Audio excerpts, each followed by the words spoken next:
अब हम आपसे विनम्र अनुरोध करते हैं कि आज के इस विशेष अवसर पर आप पूरे राष्ट्र के साथ उद्देशिका का वाचन करने की कृपा करें। आप सभी से भी सादर अनुरोध। हम भारत के लोग भारत को एक संपूर्ण प्रभुत्व संपन्न समाजवादी पंथ निरीक्षण लोकतांत्रिक गणराज्य बनाने के लिए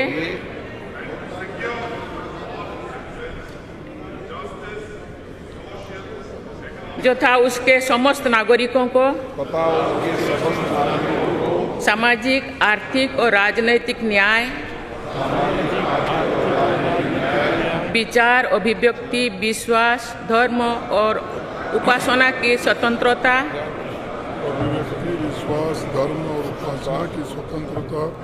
प्रतिष्ठा और अवसर की समता प्राप्त करने के लिए तथा उन सब में व्यक्ति की गरिमा और राष्ट्र की एकता और अखंडता सुनिश्चित करने वाली बंधुता बढ़ाने के लिए दृढ़ संकल्प होकर अपनी इस संविधान सभा में आज तारीख 26 नवंबर 1949 ईस्वी को एतद द्वारा इन संविधान को अंगीकृत, अधिनियमित और आत्मार्पित करते हैं।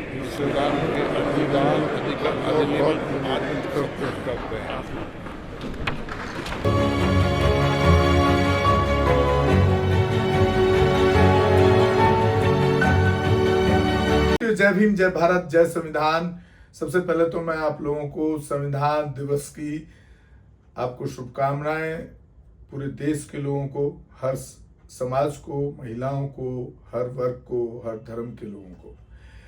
अभी मैं आपको जो यहाँ पर जो दिखा रहा हूँ, अभी जो दिखाने वाला हूँ एक वीडियो, संसद भवन के अंदर, पार्लियामेंट के अंदर संविधान दिवस घोषित किया गया, जिसमें माननीय महामहिम राष्ट्रपति जी, प्रधानमंत्री, लोकसभा अध्यक्ष, मतलब जितने भी लोग हैं जो संसद से जुड़े हैं, सांसद हैं, सभी शामिल हैं, विपक्ष के नेता भी शामिल हैं।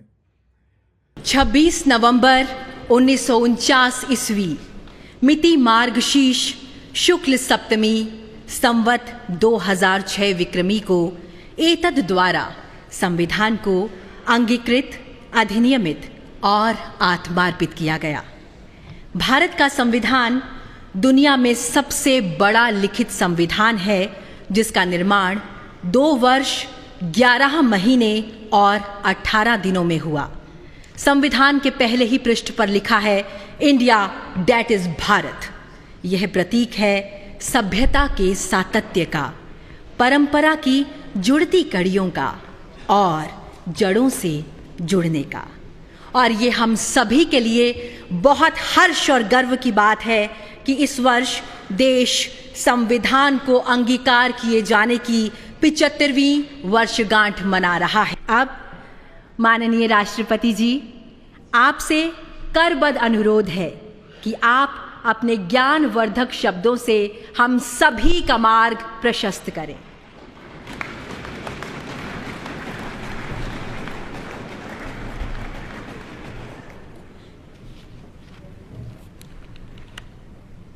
भारत के माननीय उपराष्ट्रपति श्री जगदीप धनखड़ जी, प्रधानमंत्री श्री नरेंद्र मोदी जी, लोकसभा अध्यक्ष श्री ओम बिरला जी, राज्यसभा के उपसभापति श्री हरिवंश जी, राज्यसभा में सदन के नेता श्री जगत प्रसाद नाडा जी, राज्यसभा में विपक्ष नेता श्री मल्लिकार्जुन खड़गे जी, संसदीय कार्य मंत्री श्री किरेन रिजिजू जी, लोकसभा में विपक्ष नेता श्री राहुल गांधी जी, माननीय सांसदगण और प्यारे देशवासी, संविधान दिवस के पावन अवसर पर आप सभी के बीच आकर मुझे हार्दिक प्रसन्नता हो रही। संविधान हमारे देश का सबसे पवित्र ग्रंथ है। आज हम सब एक ऐतिहासिक अवसर के भागीदार भी बन गए हैं और साक्षी भी।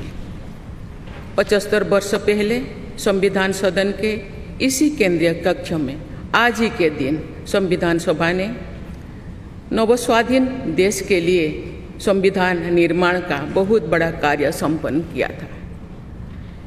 उस दिन संविधान सभा के माध्यम से हम भारत के लोगों ने इस संविधान को अपनाया, अधिनियमित किया और आत्मार्पित किया था। हमारे संविधान हमारे लोकतांत्रिक गणतंत्र की सुदृढ़ आधारशिला है। हमारा संविधान हमारे सामूहिक और व्यक्तिगत स्वाभिमान को सुनिश्चित करता है। आज कृतज्ञ राष्ट्र की ओर से मैं संविधान सभा के सदस्यों और कर्मियों को श्रद्धांजलि अर्पित करती हूँ। ये देश का सौभाग्य है कि संविधान सभा के अध्यक्ष डॉक्टर राजेंद्र प्रसाद ने तथा प्रारूप समिति के अध्यक्ष डॉक्टर बाबा साहेब अम्बेडकर ने संविधान निर्माण की यात्रा का मार्गदर्शन किया। बाबा साहेब अम्बेडकर ने प्रगतिशील और समावेशी सोच की छाप हमारे संविधान पर अंकित किया है। संविधान सभा में बाबा साहेब के ऐतिहासिक संबंधों से ये तथ्य स्पष्ट होता है कि भारत लोकतंत्र की जननी है।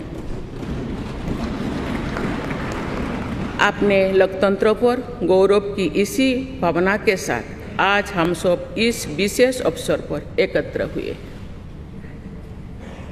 ये अवसर संविधान सभा की 15 महिला सदस्यों के योगदान को स्मरण करने का भी है। हमें उन अधिकारियों के अमूल्य योगदान को भी याद रखना चाहिए जिन्होंने नेपथ्य में रहकर काम किया। उनकी कार्यनिष्ठा ने संविधान निर्माण की प्रक्रिया को सुचारू रूप से आगे बढ़ाया। उनमें प्रमुख भूमिका श्री BN राव की थी, जो संविधान सभा के संवैधानिक सलाहकार थे।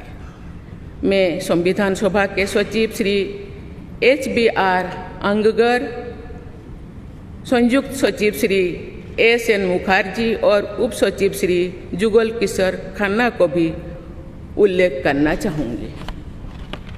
माननीय सांसदगण, स्वतंत्रता के 75 वर्ष पूर्ण होने पर मैं सभी देशवासियों ने आज़ादी का अमृत महोत्सव मनाया। आगामी 26 जनवरी को हम अपने गणतंत्र की 75वें वर्षगांठ मनाएंगे। इस तरह के समारोह हमें अब तक की यात्रा का अवलोकन करने और आगे की यात्रा की बेहतर योजना बनाने के अवसर प्रदान करते हैं। ऐसे समारोह हमारी एकता को मजबूत बताने की तथा ये दर्शाते हैं कि राष्ट्रीय लक्ष्यों को प्राप्त करने के प्रयासों में हम सब एक साथ हैं। हमारे स्वाधीनता संग्राम के दौरान अनेक महान विभूतियों ने हमारे राष्ट्रीय आदर्शों को रेखांकित किया था। हमारी संविधान सभा में हमारे देश की विविधता को अभिव्यक्ति मिली थी। संविधान सभा में सभी प्रांतों और क्षेत्र के प्रतिनिधियों की उपस्थिति से अखिल भारतीय चेतना को शोर मिला था। संविधान सभा के वाद विवाद तथा सदस्यों के संबोधनों में हमें संविधान निर्माण की प्रक्रिया के साथ साथ अपने देश के बारे में गहरी जानकारी प्राप्त होती है। आज जिन पुस्तकों का विमोचन किया गया तथा जो शॉर्ट फिल्म्स दिखाई गई, उनमें लोगों को हमारे संविधान निर्माण के गौरवशाली इतिहास का परिचय प्राप्त होगा। एक अर्थ में भारत का संविधान कुछ महानतम मेधावी लोगों द्वारा लगभग 3 वर्षों के विचार विमर्श का परिणाम था, लेकिन सही अर्थ में ये हमारे लंबे स्वाधीनता संग्राम का परिणाम था। उस अतुलनीय राष्ट्रीय आंदोलन के आदर्शों को संविधान में अत्यंत महत्वपूर्ण स्थान दिया गया। उन आदर्शों को सुस्पष्ट और संक्षिप्त रूप से संविधान की प्रस्तावना में व्यक्त किया गया है। ये आदर्श है न्याय, स्वतंत्रता, समता और बंधुता। ये आदर्श सदियों से भारत को परिभाषित करते हैं। संविधान की प्रस्तावना में उल्लिखित आदर्श एक दूसरे के पूरक है। समग्र रूप से ये सभी आदर्श ऐसा वातावरण उपलब्ध कराते हैं जिसमें हम नागरिक को फूलते फलते समाज में योगदान देने तथा साथी नागरिकों की मदद करने का अवसर मिलता है। माननीय संसदगण, संविधान की भावना के अनुसार कार्यपालिका, विधायिका और न्यायपालिका का ये दायित्व है कि वे सामान्य लोगों के जीवन को सुगम बनाने के लिए मिलजुल कर काम करें। संसद द्वारा पारित किए गए अनेक अधिनियमों से जौन आकांक्षाओं को अभिव्यक्ति मिली है। देश के आर्थिक एकीकरण के लिए स्वतंत्रता के बाद का सबसे बड़ा टैक्स सुधार गुड्स एंड सर्विसेज टैक्स को के रूप में किया गया है। वर्ष 2018 में राष्ट्रीय पिछड़ा वर्ग आयोग को संवैधानिक दर्जा प्रदान किया गया है। वुमेन लेड डेवलपमेंट की सोच को यथार्थ रूप देना सामाजिक न्याय के संवैधानिक आदर्शों को प्राप्त करने के लिए अनिवार्य है। नारी शक्ति बंधन अधिनियम द्वारा हमारे लोकतंत्र में महिला सशक्तिकरण के एक नए युग की शुरुआत की गई है। दंड के स्थान पर न्याय तथा अपराध के स्थान पर सुरक्षा की भावना पर आधारित भारतीय न्याय संहिता, भारतीय नागरिक सुरक्षा संहिता और भारतीय साक्ष्य अधिनियम को पारित करके सांसदों ने आधुनिक सोच को अपनाने का प्रभावशाली परिचय दिया है। ऐसे अनेक अधिनियमों को पारित करने के लिए मैं सभी सांसदों की सराहना करती हूँ। पिछले कुछ वर्षों के दौरान सरकार ने समाज के सभी वर्गों, विशेषकर कमजोर वर्गों के लोगों के विकास के लिए अनेक कदम उठाए हैं। ऐसे निर्णयों से लोगों का जीवन बेहतर हुआ है तथा उन्हें प्रगति के नए अवसर मिल रहे हैं। गरीब लोगों का अपना पक्का घर मिल रहा है, बिजली, पानी, सड़क की सुविधा मिल रही है, खाद्य सुरक्षा और चिकित्सा सेवाएं मिल रही है।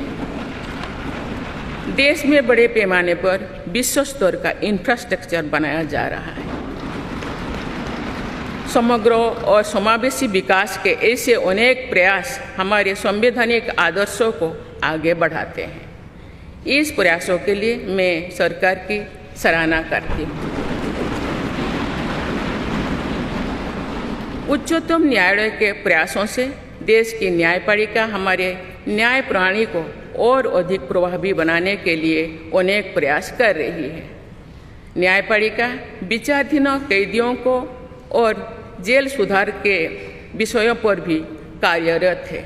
हमारे देश में मूलभूत अधिकारों का दायरा समय के साथ विस्तृत होता रहा है। अपेक्षाकृत कम साधन संपन्न लोगों को कानूनी सहायता प्रदान करने के संवैधानिक निर्देश प्रति जागरूकता और सक्रियता बढ़ रही है। माननीय सांसदगण, कार्यपालिका, विधायिका और न्यायपालिका के साथ साथ सभी देशवासियों की सक्रिय भागीदारी से हमारे संवैधानिक आदर्शों को शक्ति मिलती है। हमारे संविधान में प्रत्येक नागरिक के मूल कर्तव्यों का स्पष्ट उल्लेख किया गया है।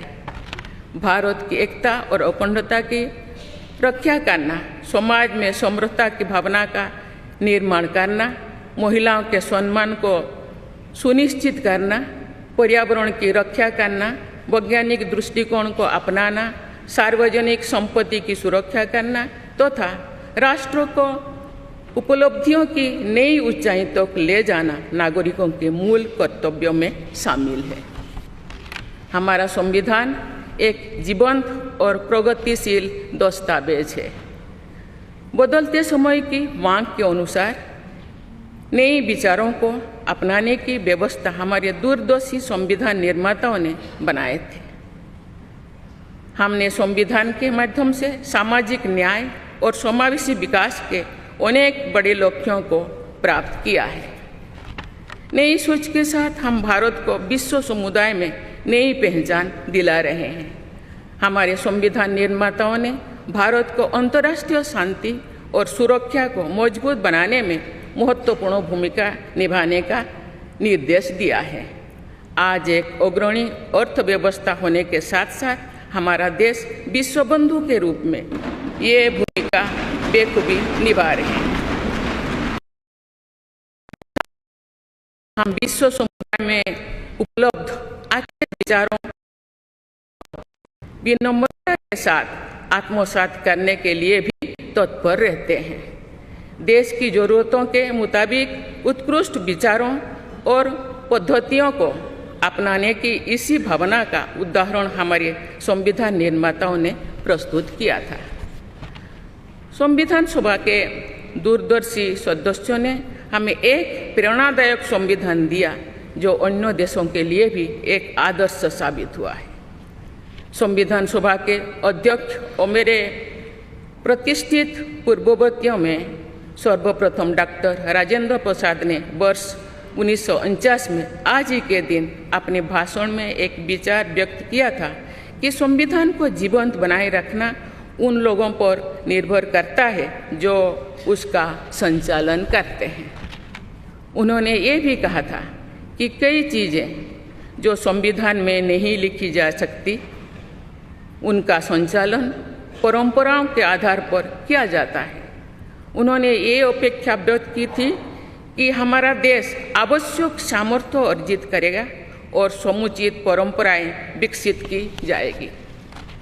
मैं पूरी विश्वास के साथ कह सकती हूँ कि लगभग 3/4 सदी के संवैधानिक यात्रा के दौरान हमारे देश ने उन क्षमताओं को अर्जित करने और आर्थिक परंपराओं को विकसित करने में उल्लेखनीय सफलता प्राप्त की है। हमने जो अनुभव प्राप्त किए हैं आने वाली पीढ़ियों को उनसे अवगत कराया चाहिए। वर्ष 2015 में सरकार द्वारा 26 नवंबर को संविधान दिवस के रूप में मनाने का निर्णय लिया गया।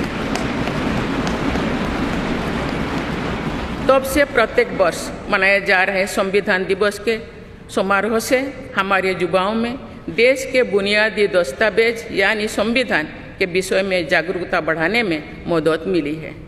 संविधान के प्रति युवाओं में उत्साह को देखकर हम सब देश के भविष्य के प्रति आश्वस्त हो सकते हैं।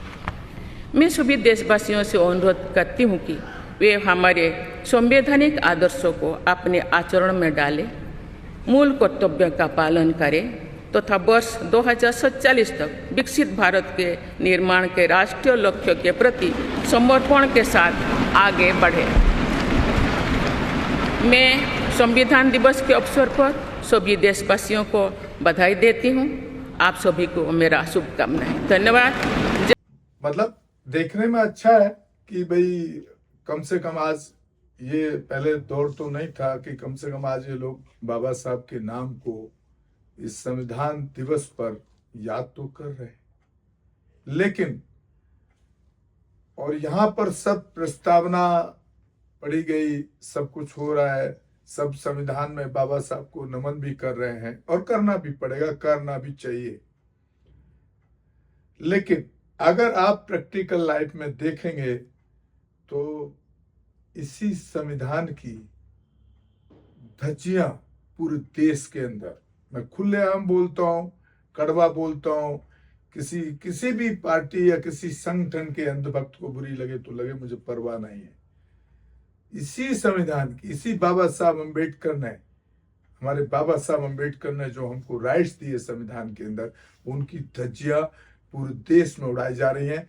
और जहां खास तौर से जहां भाजपा आरएसएस संघी सरकार जो संविधान दिवस मना रही है, बाबा साहब अम्बेडकर के नाम पर संविधान दिवस मना रही है, उनको नमन भी कर रही है, लेकिन अगर आप प्रैक्टिकल लाइफ में देखेंगे तो पूरे देश के अंदर सिर्फ संविधान की धज्जियां सबसे ज्यादा तो वहीं उड़ाई जा रही हैं जहां जहां भाजपा आरएसएस कथित मनुवादी सरकार, संघी सरकार है। ये मैं ऐसे नहीं बोल रहा हूं कि नेताओं की तरह भाषण दिया, मैं विपक्षी नेता हूं या उस पार्टी को पसंद नहीं करता या उस आदमी को पसंद नहीं करता, मेरा ये परसेप्शन नहीं है। लेकिन मेरे पास जब केस आते हैं एट्रोसिटीज के, जहां पर पुलिस कार्रवाई नहीं करती है, वहां का इन्हीं पार्टी का नेता या किसी पार्टी के नेता जब खड़े होते नहीं देखते हैं, तो फिर ये संविधान की धज्जियां नहीं उड़ाई जा रही तो क्या क्या हो रहा है। और ये कैसे होता है वो मैं आपको बता रहा हूं।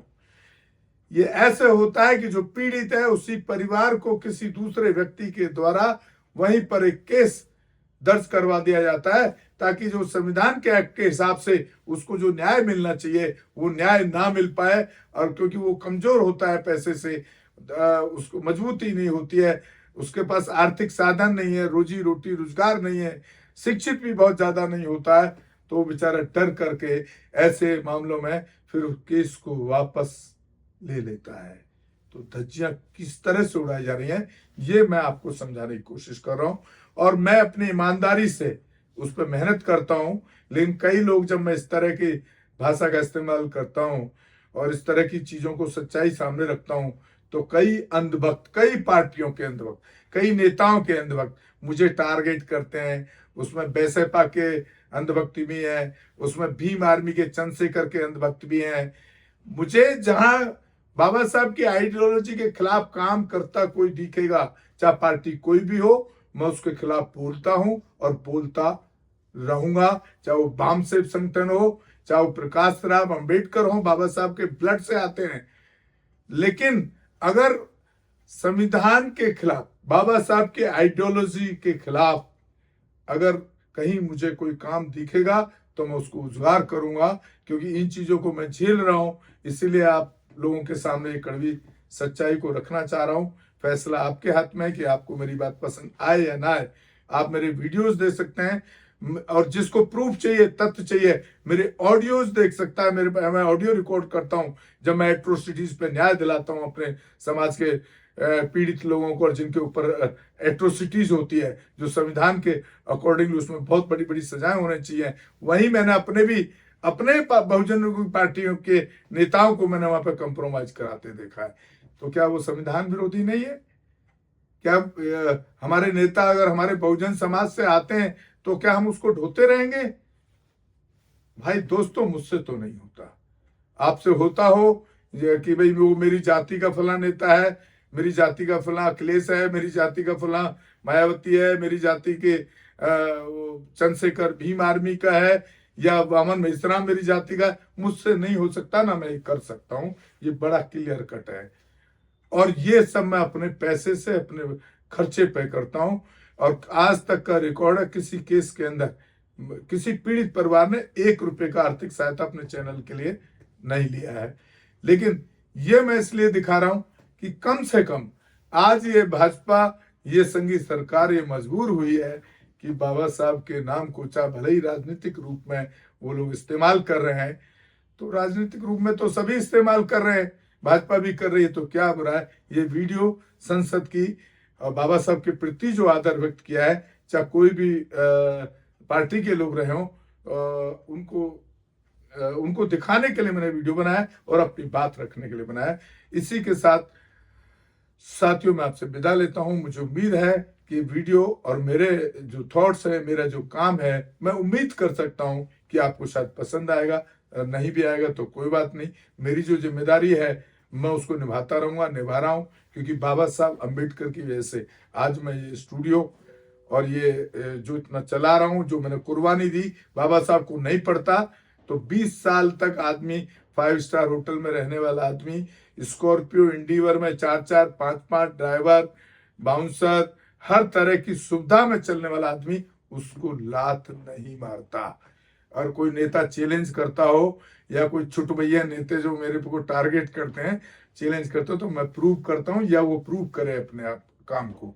तो इससे थोड़ा सा प्रॉब्लम होती है कुछ लोगों, मुझे कोई परवाह नहीं इस बात की। खैर, आप वीडियो देखें और मुझे उम्मीद है कि आपको मेरा काम और वीडियो भी पसंद आएगा। चलो, आज कम से कम मजबूर तो है कि संसद में आज हमारी बाबा साहब को नमन किया जा रहा है संविधान दिवस के रूप में, तो हम साधुवाद ही करेंगे सभी लोगों को। और यहाँ पर बात चल रही थी न केवल बड़े बड़े शहरों महानगरों में संविधान से जुड़ी हुई जानकारियाँ साझा की जानी चाहिए, बल्कि हमें समाहित करना चाहिए अपने गाँवों को, अपने कस्बों को, ग्राम सभाओं को, अपने स्कूलों को, उनके माध्यम से संविधान को जन जन तक पहुंचाना चाहिए। और संविधान किस प्रकार हमारे जीवन को एक राह दिखा सकता है। करोड़ों देशवासी संविधान की प्रस्तावना का पाठ कर कर देश को आगे बढ़ाने का संकल्प लेंगे। हमारा संविधान हमारे मनुष्यों की वर्षों की तप, त्याग, विद्वता, सामर्थ्य और क्षमता का परिणाम है। इसी केंद्रीय कक्ष में लगभग 3 वर्षों के कठिन परिश्रम के बाद उन्होंने देश की भौगोलिक और सामाजिक विविधताओं को एक सूत्र में बांधने वाला संविधान बनाया। संविधान सभा में अलग अलग विचारधारा के लोग सदस्य थे। इसके बावजूद भी उन्होंने एक एक अनुच्छेद पर विचार किया, मंथन किया, पूरी गरिमा और मर्यादा से अपनी सहमति असहमति व्यक्त करते हुए संविधान की रचना की। सार्थक एवं गरिमापूर्ण संवाद की इस उत्कृष्ट परंपरा को हमें अपने सदनों में भी अपनाना चाहिए। हमारा संविधान देश में सामाजिक आर्थिक बदलाव का सुधार रहा है। करते हुए काल में हम सामूहिक प्रयासों से विकसित भारत की और मजबूती से आगे बढ़ रहे हैं। इन 75 वर्षों में हमारी संसद के माध्यम से आम जनता के जीवन में सामाजिक आर्थिक परिवर्तन लाए गए हैं, जिससे लोकतंत्र में जनता की आस्था मजबूत हुई है। संविधान ने हमारे तीनों लोकतंत्र के स्तंभों विधायिका, कार्यपालिका और न्यायपालिका को आपसी समन्वय के साथ सुचारू रूप से कार्य करने की व्यवस्था दी है। इन 75 वर्षों में इन तीनों अंगों ने श्रेष्ठता से कार्य करते हुए देश के समग्र विकास में अपनी भूमिका निभाई है। बाबा साहब अम्बेडकर जी ने कहा था, हमारा संविधान एक ऐसा दस्तावेज होना चाहिए जो न केवल हमारे देश की स्वतंत्रता और समानता की रक्षा करे, बल्कि हमारे देश के लोगों को एक साथ लाने में भी मदद करे। हमें बाबा साहब अम्बेडकर जी के इन्हीं शब्दों से हमारे महान संविधान निर्माताओं के भारतीय समाज के प्रति दृष्टिकोण को समझना चाहिए। हमारा संविधान वसुदेव कुटुंबकम यानी संपूर्ण विश्व एक परिवार है के सिद्धांत का अनुसरण करने की प्रेरणा देता है। संवैधानिक मूल्यों के प्रति हमारी गहरी प्रतिबद्धता है विश्व पटल पर। इसी कारण भारत की छवि बहुत मजबूत हुई है। मैं सभी माननीय सांसदों से आग्रह करूंगा कि वह अपने अपने क्षेत्रों में संविधान के अंगीकार होने के 75 वर्ष को जनता की सहभागिता के साथ एक उत्सव के रूप में मनाए, जिससे राष्ट्रप्रथम की भावना और अधिक सुदृढ़ हो। दुनिया का सबसे बड़ा लोकतंत्र है और संविधान हमारा ग्रंथ है। आइए अब भारत के संविधान की महिमा पर आधारित एक फिल्म के माध्यम से जाने संविधान के निर्माण की इस ऐतिहासिक यात्रा और गौरवशाली सफर को।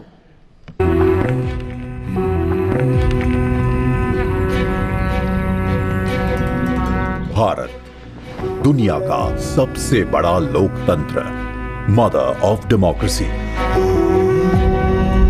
कई शताब्दियों की गुलामी के बाद जब देश नई शुरुआत के लिए खड़ा था, तो उसकी राह में पथ प्रदर्शक बना हमारा संविधान। डॉक्टर भीमराव अंबेडकर की अध्यक्षता में जब देश ने अपना संविधान तैयार किया, तो भारत के लोकतंत्र को मजबूत बनाने और सबके लिए बराबरी और अवसर सुनिश्चित करने का आधार बना भारत का संविधान। हमारे संविधान निर्माताओं ने 75 साल पहले यह सपना देखा और तय किया कि हम कहीं पर भी जन्मे हों, हमें समान अवसर और अधिकार मिलेंगे। हमारे अधिकार हो या कर्तव्य, देश का हर नागरिक समान है। 75 साल से व्यक्ति के स्वाभिमान और राष्ट्र की एकता की रक्षा करता आया है भारत का संविधान। आज भी हमारे लिए सबसे ऊपर और सबसे पवित्र ग्रंथ। हमारा संविधान अनुच्छेदों के संग्रह से बढ़कर हजारों वर्षों की सभ्यता और परंपराओं की आधुनिक अभिव्यक्ति भी है। स्वतंत्रता के समय जो भारत के लिए कहा जाता था कि ये देश टिक नहीं पाएगा, वह आज विश्व की 5वीं सबसे बड़ी अर्थव्यवस्था है और टॉप 3 इकोनॉमी में शामिल होने के लिए तेजी से बढ़ रहा है, तो उसका श्रेय संविधान के मूल्यों को जाता है। संविधान के प्रेम्बल की शुरुआत में जो वी द पीपल लिखा है, ये सिर्फ 3 शब्द नहीं है। वी द पीपल एक आह्वान है, एक प्रतिज्ञा है, एक विश्वास है। विश्व का सबसे लंबा लिखित संविधान उस भारत का है जिसकी सुंदरता सीना चौड़ा कर देती है, जहां विभिन्न विचारों की सारी धाराएं एक ही सागर में मिलती हैं। एक भारत श्रेष्ठ भारत की भावना के साथ आज पूरे भारत में एक संविधान है।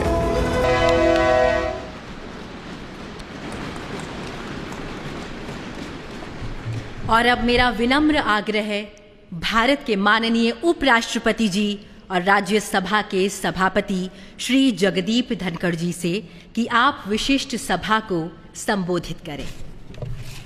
Honorable President, Honorable Prime Minister, Speaker Lok Sabha, Deputy Chairman Rajya Sabha, Leader of the House in Rajya Sabha, Leader of Opposition in Rajya Sabha, Leader of Opposition in Lok Sabha, Minister of Parliamentary Affairs, distinguished members of Parliament and fellow citizens. This momentous day marks a historic milestone as we celebrate 75 years since Bharat adopted its constitution, a remarkable achievement for the world's largest and most dynamic democracy. Our nation thrives with remarkable economic growth, robust infrastructure, widespread digital adoption, all getting international recognition and accolades. These achievements are vindication that our Constitution has effectively anchored Indian democracy. Honorable members, this is an occasion to reflect on our Constitution's core values and reaffirm our dedication to its guiding principles.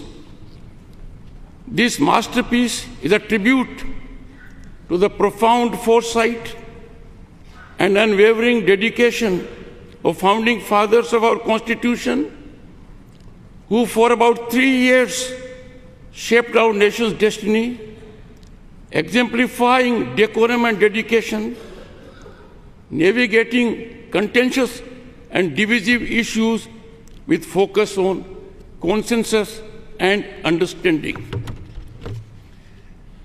Honorable members, in contemporaneous times, with decorum and discipline cliffhanging in parliamentary discourse, this day we need to resolve by reiterating pristine glory of our Constituent Assembly embellished functioning.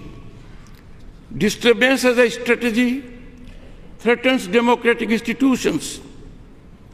time to restore sanctity of our democratic temples through constructive dialogue, debate, and meaningful discussion to serve our people effectively.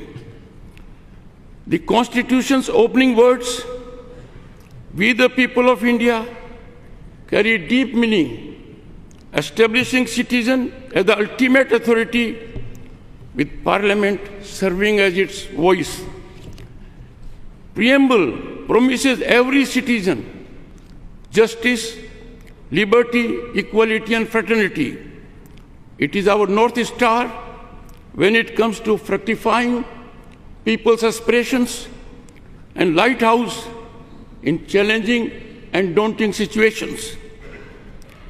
Honorable members, our Constitution assures fundamental rights and ordains fundamental duties. These define informed citizenship, reflecting Dr. Ambedkar's caution that internal conflicts, more than external threat, endanger democracy.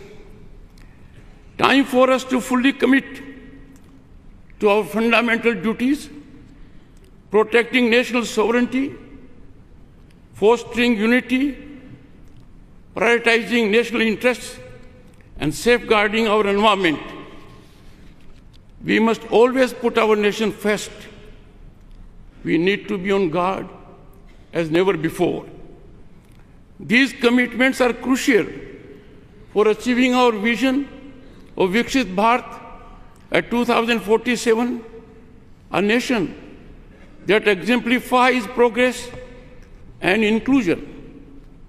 Honorable members, Nari Shakti Vandan Adhiniyam affords constitutional assurance to 1/3 women representation in Parliament and state legislatures, and showcases our constitutional adaptability to create a just and equitable society. This example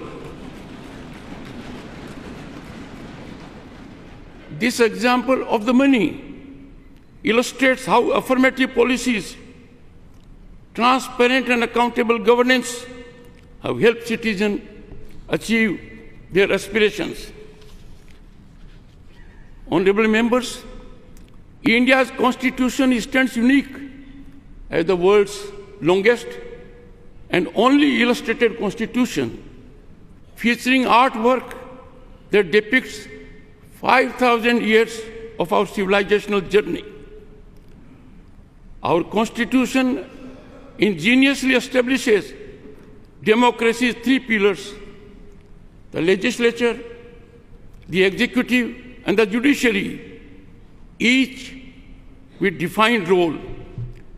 Democracy is best nurtured with its constitutional institutions being in sync, tandem, and togetherness, adhering to their jurisdictional area. In functioning of these organs of the state, domain exclusivity is quintessence to making optimal contributions in steering Bharat towards unprecedented heights of prosperity and equity. Honorable members, evolution of a structured interactive mechanism amongst those at the helm of these institutions would bring greater convergence in serving the nation. It is constitutional ordainment that the Parliament, after shaping legislation, must also ensure legislation trajectory in right direction. As guardians of democracy, we bear the sacred duty to honor our citizens' rights, aspirations, and ceaselessly pursue their dreams by making optimal contributions inspired by national welfare and public interest. It is for this that June 25 is now set to be celebrated every year, reminding us of the emergency, the darkest period when fundamental rights of citizens were suspended, people were detained without any reason, and civil rights were violated. Honorable members, all citizens, particularly members of parliament, must amplify our nation's resonance on the world stage. May this honored chamber resonate with democratic wisdom, maintaining the bond between citizens and their elected representatives. As we commemorate the 75th anniversary, let us commit to building a more vital collective consciousness of our Constitution that binds us as people and promotes progressive nation building ideas while shielding us from the consequences of sectarian perspectives. Honorable members, I seek to refer in conclusion Dr. Ambedkar's reflection in his last address in the Constituent Assembly on November 25, 1949, in this hallowed theatre. I quote, "What perturbs me greatly is the fact that not only India has once before lost her independence, but she lost it by the infidelity and treachery of some of her own people. Will history repeat itself? It is this thought which fills me with anxiety. This anxiety is deepened by realization of the fact that in addition to our old enemies in the form of caste and creeds, we are going to have many political parties with diverse and opposing political creeds. Will Indians place the country above their creed, or will they place creed above the country?" Honorable members, Dr. Ambedkar further exhorts, I quote, "I do not know, but this much is certain, that if the parties place creed above country, our independence will be put in jeopardy a second time and probably be lost forever. This eventuality we must all resolutely guard against. We must be determined to defend our independence with the last drop of our blood." Unquote.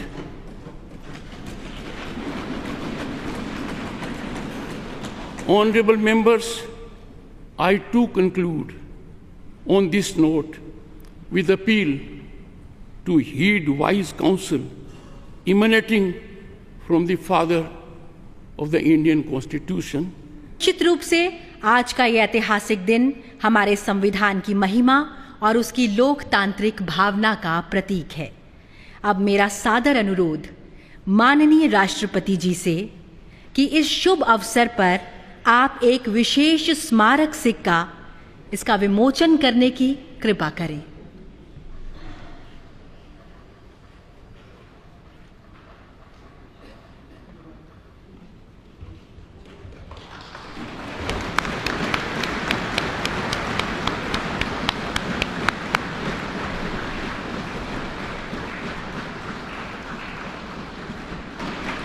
अब मेरा आपसे पुनः अनुरोध कि हमारे संविधान की ऐतिहासिक यात्रा और उसकी गौरवशाली विरासत को चिरस्थायी करने के लिए आज एक विशेष डाक टिकट का विमोचन करने की कृपा करें।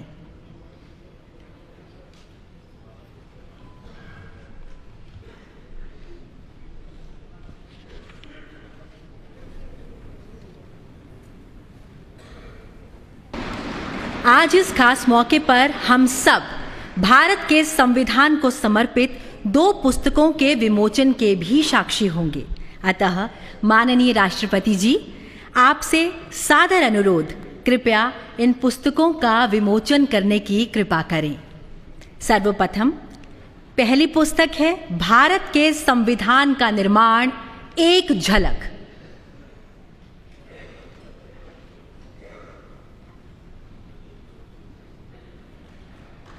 दूसरी पुस्तक है भारत के संविधान का निर्माण और इसकी गौरवशाली यात्रा। मेरा सादर अनुरोध, इस पुस्तक का भी विमोचन करने की कृपा करें।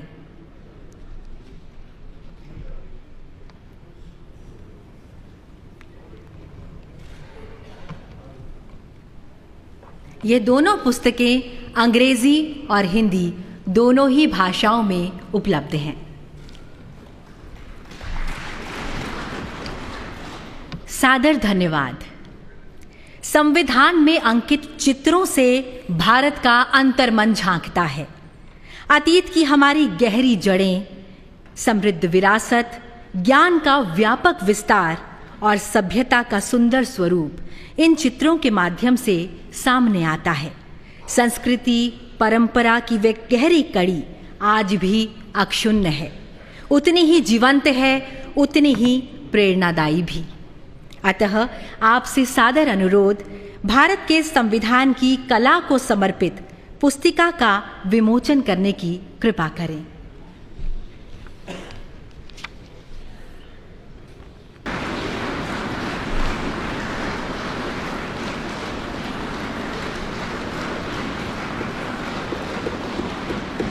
ऐतिहासिक केंद्रीय हॉल में संविधान के 75 साल पूरे होने का जश्न, और इस समारोह को संबोधित करने के बाद राष्ट्रपति द्रौपदी मुर्मू, हम सीधी तस्वीरें इस समय देख रहे हैं संसद भवन परिसर से। तस्वीरों में हम देख पा रहे हैं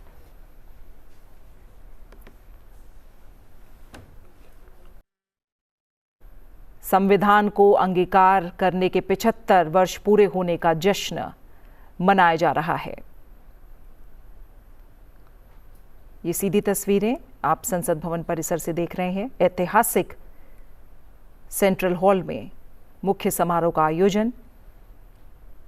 विश्व के सबसे बड़े लोकतंत्र भारत की शासन व्यवस्था को चलाने वाला संविधान अपने आकार और प्रकार में भी सबसे खास और विशाल और गौरवशाली 75 वर्ष हमने पूरे किए संविधान को अंगीकार किए जाने के।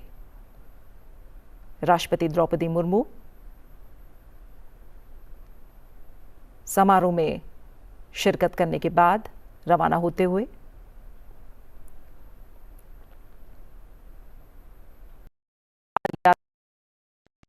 सुदृढ़ लोकतांत्रिक देश के रूप में दुनिया भर में प्रतिष्ठित हुआ है।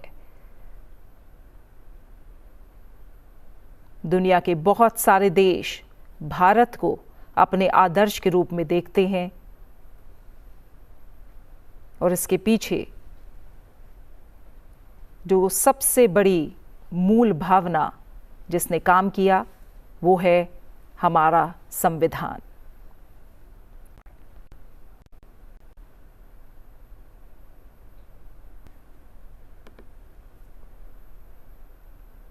राष्ट्रपति द्रौपदी मुर्मू ने आज संविधान निर्माताओं को नमन किया और देशवासियों को संविधान की मूल भावना के अनुसार आगे बढ़ने की अपील भी की है और उन्होंने विकसित भारत के सपने को पूरा करने के लिए जिस दिशा में आज देश आगे बढ़ रहा है उसके तमाम पड़ाव का भी जिक्र किया है। और साथियों, मैं इसी के साथ आप लोगों से विदा लेता हूं। उम्मीद करता हूं, क्योंकि मेरा जितना जीवन, अपने पूरी लाइफ का कमाई मैंने समाज के पीछे अपना पर्सनल कमाई गवा चुका हूं। मैं समाज के पैसे से कोई बड़ी गाड़ी में नहीं चला हूं कि समाज से संगठन बनाया, इकट्ठा किया पैसा, फिर उससे मैं बड़ी गाड़ियों में चला, मैंने अपने बाउंसर रख लिए, मैंने बड़ी कारें खरीद ली, मैं हवाई जहाज से चलता रहा या मैं किसी 5 स्टार होटल में रुकता रहा। मैंने अपने पैसे से इस जिंदगी को जिया है। लेकिन बाबा साहब को बचपन से पढ़ा था, इसीलिए आज सारा कुछ छोड़ करके सिर्फ समाज की लड़ाई लड़ता हूँ।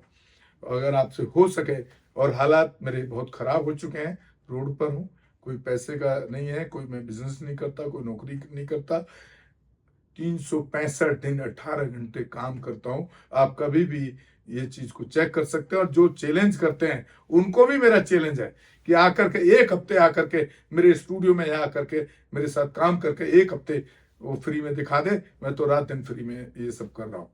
तो मैं उम्मीद करता हूँ कि आप अगर हो सके तो जिससे बन सके जितना हो सके आप चैनल को भी आर्थिक सहयोग करें। तो मैं समझता हूँ कि मैं थोड़ा सा और मजबूती से काम कर पाऊंगा। स्टूडियो का बिजली का बिल अभी 3 महीने का इकट्ठा हो गया, तब मैंने बड़ी मुश्किल से, वो किसी ने मदद नहीं किया, उसके लिए भी अपने पास से किया है। 18,000 का बिल 3 महीने का स्टूडियो का आ गया, जिसमें कि ना एसी चलता है यहाँ, ना पंखा चलता है। पंखा चलता है लेकिन एसी नहीं चलता है, सिर्फ एक ट्यूबलाइट चलती है या अंदर स्टूडियो की लाइट। कोई वक्ता आ जाते हैं तो उनके इंटरव्यूज में उस टाइम थोड़ा सा लाइट ज्यादा कंज्यूम होता है। तो अगर हो सके तो आप आर्थिक सहयोग भी करें। और साथियों, जय भीम, जय भारत, जय संविधान, नमो बुद्धाय। धन्यवाद साथियों। हमारे channel constitution like, share, subscribe देखना मत भूलिएगा। जय भीम, जय भारत, जय संविधान, नमो बुद्धाय। धन्यवाद। चैनल आर्थिक समस्या से गुजर रहा है। अगर आप बहुजन समाज में बाबा साहेब अम्बेडकर और तथागत बुद्ध की विचारधारा को अधिक से अधिक लोगों तक पहुंचाना चाहते हैं तो हमें आर्थिक सहयोग प्रदान करें, ताकि हम अपने चैनल के माध्यम से देश विदेश में समता, बंधुता, एकता और संवैधानिक अधिकारों को ज्यादा से ज्यादा लोगों तक पहुंचा सकें। आप अपनी सहायता राशि नीचे लिखे खाते में जमा करा सकते हैं। खाता धारक गौतम रत्न, खाता संख्या 3169576865 IFSC कोड SBIN 0060336, बैंक भारतीय स्टेट बैंक। आप हमारे बैंक खाते का विवरण स्क्रीन पर भी देख सकते हैं।